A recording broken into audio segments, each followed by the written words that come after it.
Welcome to our channel. Please enjoy our video documentary called Italian Job at Koko, Nigeria. Consistent with all our video documentary format, this video documentary will be detailed, educational, and informative. This is on purpose as we will provide relevant background leading up to the story. We believe this is important as it provides additional context to the story, more so for our viewers who may not be familiar with the incident and the steps leading up to it. The documentary is about an incident in Koko, Nigeria that occurred between 1987 and 1988, and in which toxic, cancer-causing waste from Italy was dumped by an Italian businessman, Gianfranco Raffaelli, in the small village of Koko. We examine the key players and how this incident led to new international regulations, such as the Basel and the Bamako Conventions, to address these kinds of issues going forward. The learning objectives are on your screen. We review the location of Koko, the Great Nana Olomu, the Cash for Toxic Waste Con, the role of Sunday Nana and Gianfranco Raffaelli, the other key individuals and their roles, discovery of the toxic waste and the aftermath.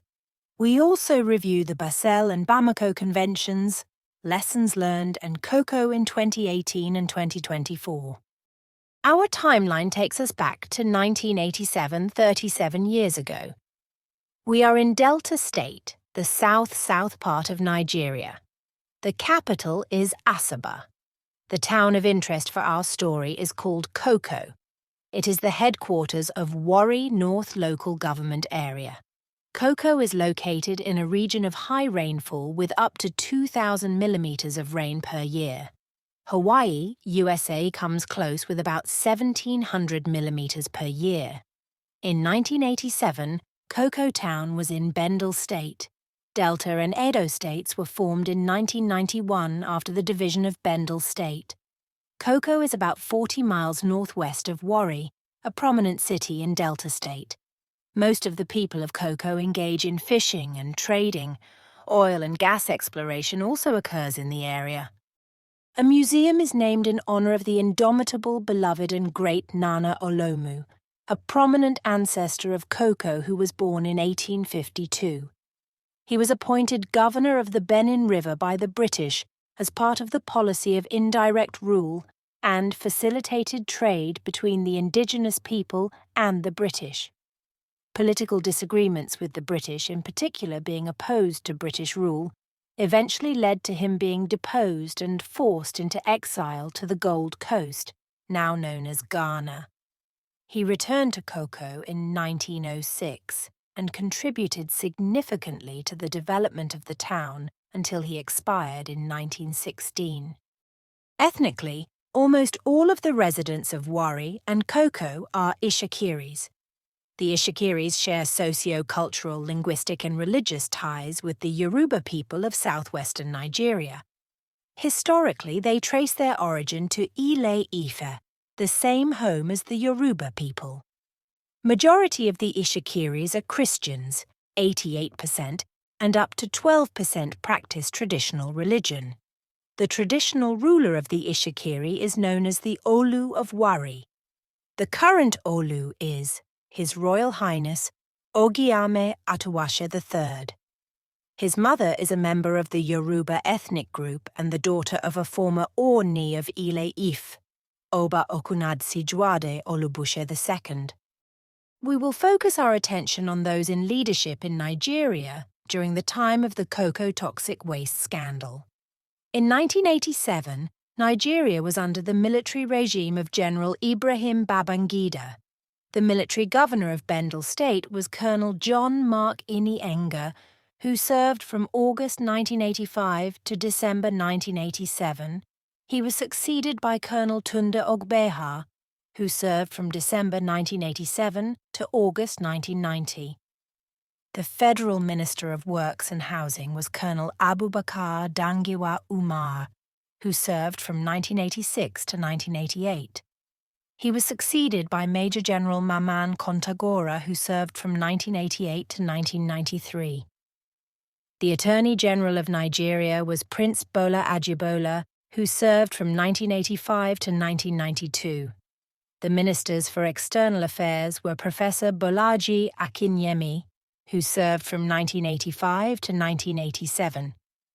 He was succeeded by Major General E.K. Nwachukwu, who served from 1987 to 1989. In Italy, in 1987 and 1988, the Christian Democrats were in power. The Prime Minister was Giovanni Goria. He was succeeded by Ciriaco De Mita. The President was Francesco Cossiga. In the United States, Ronald Reagan was President and Michael Allen Woods was the Administrator of the Office of U.S. Foreign Disaster Assistance, OFDA, now known as the United States Agency for International Development, USAID. The United States Secretary of State was George P. Shultz. The U.S. Ambassador to Nigeria was Princeton Lyman. As safety laws in Europe and the United States pushed toxic disposal costs up to $2,500 a ton, waste brokers were turning their attention to the closest, poorest, and most unprotected shores in Africa. For years, Greenpeace, the non-governmental environment peaceful activist group, the press in the US, and Europe had been calling attention to the egregious acts of companies transporting toxic waste to Africa. Almost every country on West Africa's coast reported receiving offers from American or European companies seeking cheap sites to dispose of hazardous waste. Fees offered African recipients had gone as low as $3 a ton, from $2,500 per ton. While disappointing, there was nothing surprising in these reports. For years, the Babangida military regime in Nigeria, to its credit, had been warning its West African neighbours and other countries in Africa about the need to be vigilant to the schemes of countries in the West in dumping toxic waste in Africa. The regime, through its Foreign Affairs Minister, E.K. Nwachukwu, had given speeches at the Economic Community of West African States and the Organization of African Unity, now known as the African Union. The regime was harsh in its criticism of African countries willing to accept Europe's industrial poisons. Little did the Nigerian government know that a scandal of international proportions was going on at home in Koko. With this background, let us go back to the beginning of the international scandal at Koko. In August 1987, Sunday Nana, a farmer in his mid-60s from Koko, Nigeria, became involved in a significant event. He was a family man, a Christian, part of the Ishakiri community, and reportedly related to Nana Olomu. The second key figure in this story is Gianfranco Raffaelli, an Italian businessman who had lived in Nigeria for many years. Raffaelli, the director of the Iruekpen construction company, had made deals with several European companies to dispose of hazardous industrial waste in Nigeria. At the time, disposing of toxic waste in Europe or the US had become expensive due to strict safety laws. The toxic waste originated from Italian oil companies Jellywax and Ecomar, based in Milan and Verona, respectively. It was transported to Nigeria by a front company owned by Gianfranco Raffaelli. The barrels contained hazardous chemicals, including polychlorinated biphenyl, PCB, which produces dioxins as well as dimethyl formaldehyde and asbestos fibres. The scam seemed straightforward. Mr. Raffaelli allegedly selected the port of Koko because it was a smaller port compared to the port at Warri, and therefore unlikely to attract a lot of attention. Additionally, the devaluation of the naira 3 years earlier had severely impacted Koko Port, reducing imports and key personnel, which further weakened inspection processes. Raffaelli was also accused of forging company documents to obtain an import license and bribing Nigerian port officials to allow the ship's entry into the country. He shipped approximately 3.8 metric tons of toxic waste to Koko Port, which were then driven to Mr. Nana's compound for storage. It is alleged that he informed Mr. Nana that the products in the shipping drums were residual chemicals and raw materials for a proposed fertilizer manufacturing company to be established in Nigeria. For his troubles, Mr. Nana was paid $100 per month. At that time, $1 exchanged for up to 4 naira. Gianfranco Raffaelli had succeeded in convincing him to charge this amount from $200 per month. Raffaelli had planned to move the drums later to land he purchased nearby, where a large pit had been dug. After several months, some of the drums, which bore the labels of firms all over Europe, started breaking open and were leaking. Several of the villagers reported being ill from exposure to the chemicals.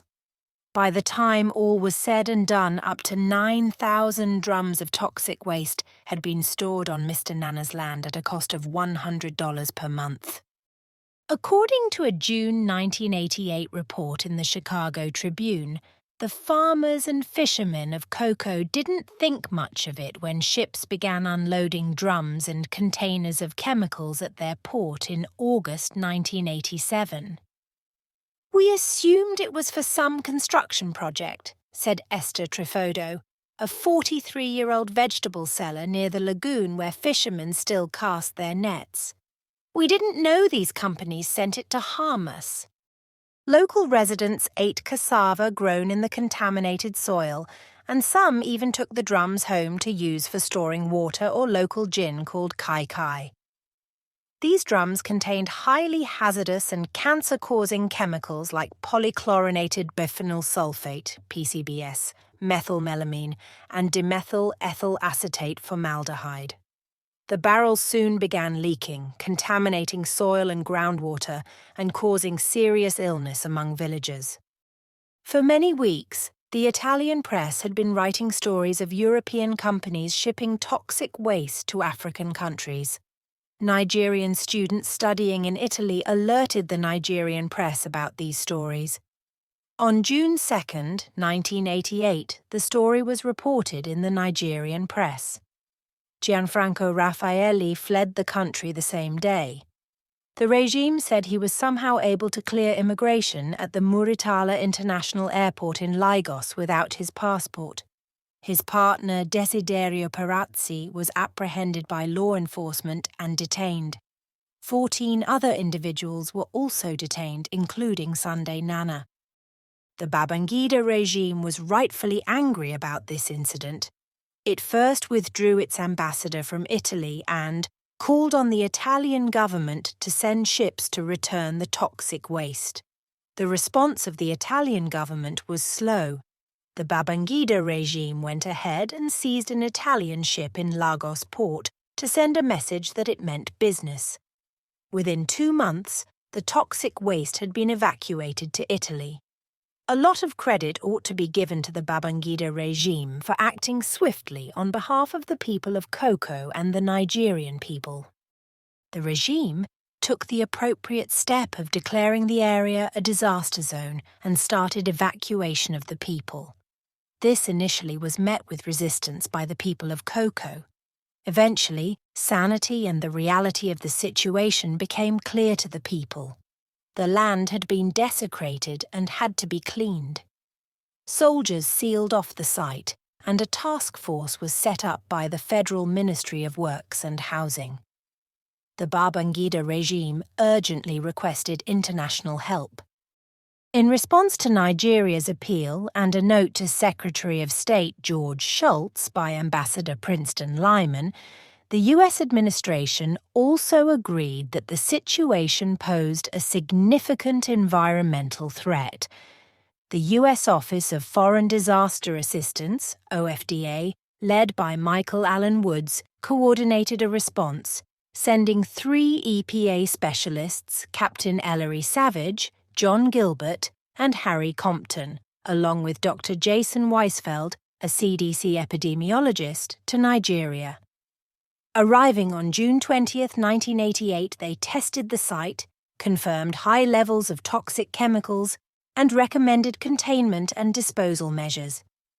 Scientists from the University of Ibadan and Lagos, UK, Japan, and the International Atomic Energy Agency were part of the team.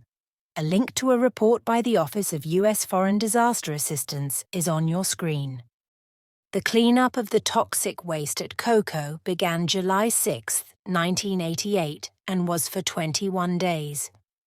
We applaud the Nigerian students in Italy who alerted the Nigerian press and members of the Nigerian media, the Babangida regime for taking decisive action and being responsive to the Koko community, the Ministers of External Affairs, Professor Akinyemi, General Ike Nwachukwu, the President of the United States, Ronald Reagan, and his administration for coming to the assistance of Nigeria at such a critical time.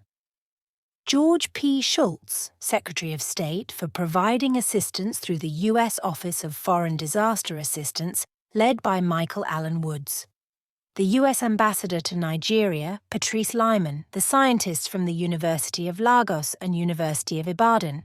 Scientists from the UK, Japan, and the International Atomic Energy Agency. Credit also goes to Greenpeace, the United Nations, the Economic Community of West African States, and the Organization of African Unity, now known as the African Union. In Italy, the ruling Christian Democrats faced a diplomatic crisis with Nigeria while a massive NIMBY, not in my backyard movement spread across Italian port cities. Although the waste drums came from Italy, the public refused to take them back, opposing the return of the two ships carrying the toxic cargo, the Karin B and Deep Sea Carrier, later dubbed the poison ships or waste ships. France, Britain, Spain, West Germany, and the Netherlands also denied them entry. The Karin B was eventually directed to Livorno, near the Monteco chemical plant. With help from Greenpeace and Legambiente, the government addressed public concerns, allowing the ship to dock on September 20, 1988, 3 months after leaving Nigeria.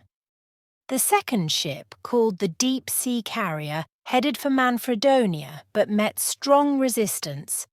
Locals, already wary due to past pollution scandals, went on strike, shutting down businesses, schools, and even barricading the mayor's office. After months of protests and negotiations, the ship was redirected to Taranto, where it finally docked on April 5, 1989. In Nigeria, the public outcry surrounding the incident led to new national regulations on hazardous waste management. A policy on the environment was formulated, and the Federal Environmental Protection Agency, 1988, was created. The regime also enacted the Harmful Waste, Special Criminal Provisions Act, 1988, to deal specifically with illegal dumping of harmful waste. The Koko disaster also spurred international agreements like the Basel Convention, 1989, and Bamako Convention, 1998, to regulate hazardous waste trade. The Basel Convention on the Control of Transboundary Movements of Hazardous Wastes and Their Disposal was adopted on the 22nd of March 1989 by the Conference of Plenipotentiaries in Basel, Switzerland, in response to a public outcry following the discovery, in the 1980s, in Africa and other parts of the developing world of deposits of toxic wastes imported from abroad. The overarching objective of the Basel Convention is on your screen and the link provided. The aims and provisions of the Basel Convention are listed as bullet points on your screen. Additional information is available on the website of the Basel Convention with the link at the bottom of the slide. The parties to the Basel Convention are color-coded on this map of the world showing on your screen. As of 2024, almost all countries in the world are party to the convention with the notable exception of the United States, South Sudan, and Haiti. The origin of the Bamako Convention is on the slide projected on your screen. In summary, the Bamako Convention uses a format and language similar to that of the Basel Convention, except that A. It is much stronger in prohibiting all imports of hazardous waste, and B, it does not make exceptions on certain hazardous wastes, like those for radioactive materials, made by the Basel Convention. The status of the Bamako Convention is on the slide on your screen. It came into force in 1998. To date, it has 29 signatories and 25 parties to the convention. The link to the website, accessed August 2024, is at the bottom of this slide. The purpose of the Bamako Convention are listed in this slide with link at the bottom of the slide. With few exceptions, most countries in Africa are signatories to the Bamako Convention. Notably, as of 2024, Nigeria has signed but not ratified the Bamako Convention. In Italy, protests in Manfredonia helped shut down Enikem in 1993, though the area is still polluted. The protests also fueled a grassroots environmental justice movement that led to stricter hazardous waste regulations. However, a comprehensive waste law was approved in 1997, Decree No. 2297, and environmental crimes became felonies in 2015, Decree No. 68. Now let us turn our attention to other issues pertaining to and a consequence of the Koko toxic waste scandal. It is plausible and likely that the Nigerian legal system and the government sued criminally and civilly the perpetrators of the Koko toxic waste scandal. If so, we are unaware of these being in the public records considering the international interest the scandal generated. To our viewers all over the world, in the comments section and for educational purposes, let us know your thoughts about these matters and how it may have been approached in your country. In 2018, Theophilus Onajegan, a reporter for the Nigerian Punch newspaper, interviewed an illustrious son of Koko Town, Lucky O. Akarueze, a former national president, Committee for the Defense of Human Rights, and a professor at the University of Port Harcourt about the 1988 incident that attracted global attention. He described how the incident was discovered, the lack of compensation for the community, nor punishment for the perpetrators, and, in the interview, recalled another incident of toxic waste dumping that occurred in Koko in 2017. He noted that his relative, Sunday Nana, was deceased. Regarding the 2017 incident of dumping of toxic waste in Koko. Would this have occurred if the perpetrators of the 1988 incident been prosecuted and the public made fully aware of the outcome of the prosecution? Professor Akarueze described the state of the Koko community in 2018, at the time of the interview as abandoned and sacrificed by the duo of the state and local governments on the altars of greed, selfishness, political and electoral interests. He also described a community that was regretful of what befell it, a community in pain from promises made and not kept, the promise to establish a centre, including a hospital to monitor the effects of the toxic waste on the environment, promises that were not kept. Koko Town in 2024 has seen significant changes. Its population has grown, new schools have been established, and hotels to service visiting tourists. It has also expanded as a key travel hub in Delta State. This year, 2024 makes it 108 years since the death of the great Nana Olomu. In 2016, a centennial remembrance event was held, attended by many prominent and distinguished sons and daughters of Koko. We also wish Koko and its citizens a very bright future. The learning objectives of this informational and educational video documentary have been met. This concludes our video documentary about the toxic waste scandal in Koko, South Nigeria. Thank you for watching. If you enjoyed this video, don't forget to like, share, and subscribe. Your support helps us bring more insightful, informative, and educational content to a wider audience. This has been a presentation of Aero Channel in collaboration with Oppo Mulero Media LLC.